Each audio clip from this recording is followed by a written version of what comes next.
अस्सलाम वालेकुम। ਹੁਣ ਸ਼ਰਾਜ਼ੀ ਸਾਹਿਬ ਇਹ ਜਿਹੜਾ ਇੱਕ ਵਾਕਿਆ ਹੋਇਆ ਦੁਬਈ ਦੇ ਵਿੱਚ, ਮਾजिद आगा ਜਿਹੜਾ ਕਾਮੇਡੀਅਨ ਹੈ ਔਰ ਨਾਲ ਸਲੀਮ ਅਲਬੇਲਾ, ਇਸ ਹਵਾਲੇ ਨਾਲ ਤੁਸੀਂ ਕੀ ਕਹਿੰਦੇ ਹੋ? ਵੇਖੋ ਜੀ, ਦੁਬਈ ਵਿੱਚ ਇੱਕ ਵਾਕਿਆ ਆਇਆ, ਬੜਾ ਅਨਫੋਰਚੂਨੇਟ ਵਾਕਿਆ। ਇਹ ਨਹੀਂ ਇਹੋ ਜਿਹੇ ਵਾਕਿਆਤ ਹੋਣੇ ਚਾਹੀਦੇ, ਲੇਕਿਨ ਅਗਰ ਇਸ ਵਾਕਿਏ ਨੂੰ ਵੇਖਿਆ ਵੰਜੇ ਤੇ ਪਿਆਲੀ ਤੂਫਾਨ ਜਿਹੜਾ ਇਹ ਉਹ ਮਚਾਇਆ ਗਿਆ ਇਹ ਬੇਸਿਕਲੀ ਤੌਰ ਤੇ ਜਿਹੜੇ ਵੀ ਇਹ ਸਟੇਜ ਐਕਟਰ ਹੀ ਜੁਗਤਬਾਜ਼ ਹੀ, ਇਹਨਾਂ ਦਾ ਕੰਮ ਇਹ ਹੁੰਦਾ ਕਿ ਆਵਾਮ ਨੂੰ ਹਸਾਉਣਾ।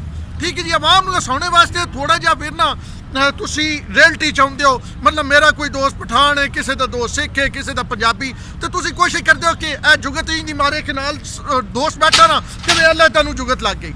ਤੇ ਇਹ ਹਨੀ ਅਲਬੇਲਾ ਦੀ ਗੱਲ ਕਰੀਏ ਜਾਂ ਮਾजिद आगा ਦੀ ਗੱਲ ਕਰੀਏ ਤਾਂ ਅਸੀਂ ਅਮੂਮੀ ਤੌਰ ਤੇ ਆਪ ਵੀ ਵੇਖਦੇ ਹਾਂ ਦੋਸਤੋ ਯਾਰਾਂ 'ਚ ਵੀ ਨਾ ਇੱਕ ਦੂਜੇ ਨੂੰ ਜੁਗਤ ਜ਼ਾਤ ਦੇ ਹਵਾਲੇ ਨਾਲ ਮਾਰ ਦਿੰਦੇ ਆ। ਇਸ ਤੋਂ ਪਹਿਲੇ ਵੀ ਜੁਗਤਾਂ ਲੱਗਦੀਆਂ ਸਨ।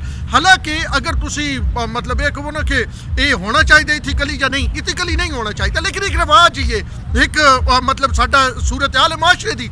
ਉਹਨਾਂ ਨੇ ਜਨਾਬ ਇੱਕ ਲਤੀਫਾ ਸੁਣਾਇਆ ਇਹ ਜਿਹਦੇ 'ਚ ਉਹਨਾਂ ਕਿਹਾ ਕਿ ਜੀ ਉਹ ਗਾਇ ਉੱਤੇ ਜ਼ਬਾ ਕਰਨੀ ਜੀ, ਤੀਜੇ ਫਲੋਰ ਤੇ ਕਿਉਂ ਲੈ ਕੇ ਗਏ ਜੀ?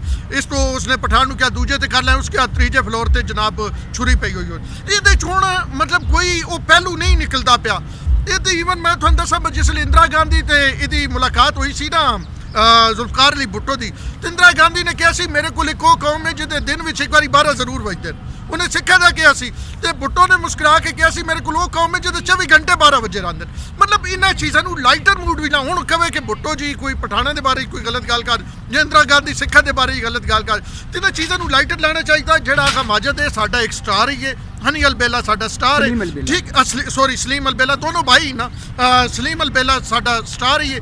ਤੇ ਇਹਨਾਂ ਨੂੰ ਅਗਰ ਇਹ ਕੋਈ ਜੁਗਤ ਮਾਰ ਦੇਣ ਤੇ ਇਹਨਾਂ ਦਾ ਮਕਸਦ ਕਿਸੇ ਦੀ ਬੇਇੱਜ਼ਤੀ ਨਹੀਂ ਹੁੰਦਾ ਜਾਂ ਕਿਸੇ ਕੌਮ ਨੂੰ ਹਿੱਟ ਕਰਨਾ ਨਹੀਂ ਹੁੰਦਾ।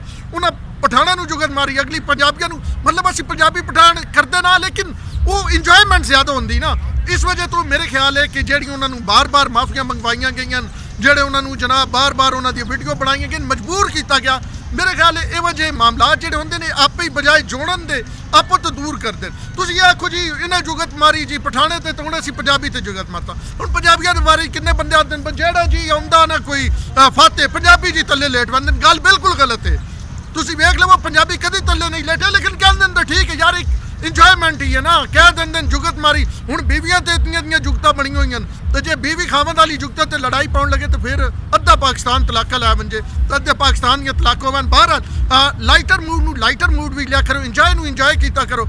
ਤੇ ਮੈਂ ਇੱਕ ਵਾਰੀ ਫਿਰ ਆਖਸਾਂ ਕਿ ਇਹ ਜ਼ਿਆਦਤੀ ਕੀਤੀ ਗਈ ਹੈ। ਮੇਰਾ ਖਿਆਲ ਹੈ ਕਿ ਉਹ ਮੌਸੂਫ ਜਿਹੜੇ ਇੱਕ ਵਿੱਚ ਮੌਜੂਦ ਸਨ ਉਹਨਾਂ ਦਾ ਮੀਡੀਆ ਨਾਲ ਤਲਕ ਹੈ ਭਾਈਜਾਨ ਤੁਹਾਡਾ ਕੰਮ ਤਾਂ ਜਲਦੀ ਤੇ ਪਾਣੀ ਪਾਉਣਾ ਹੀ ਹੈ। ਇਨ ਮਾਮਲਾਤ ਵਿੱਚ ਉਂਝ ਰੇਟਿੰਗ ਵਾਸਤੇ ਜੋ ਮਰਜ਼ੀ ਅਸੀਂ ਕਰ ਲਈਏ, ਅਸੀਂ ਵੀ ਕਰਦੇ ਹਾਂ, ਤੁਸੀਂ ਵੀ ਕਰਦੇ ਹੋ। ਬਹਰਹਾਲ ਮੇਰੇ ਖਿਆਲ ਵਿੱਚ ਅਨਫੋਰਚੂਨੇਟ ਵਾਕਿਆ। ਬਹੁਤ ਮਿਹਰਬਾਨੀ।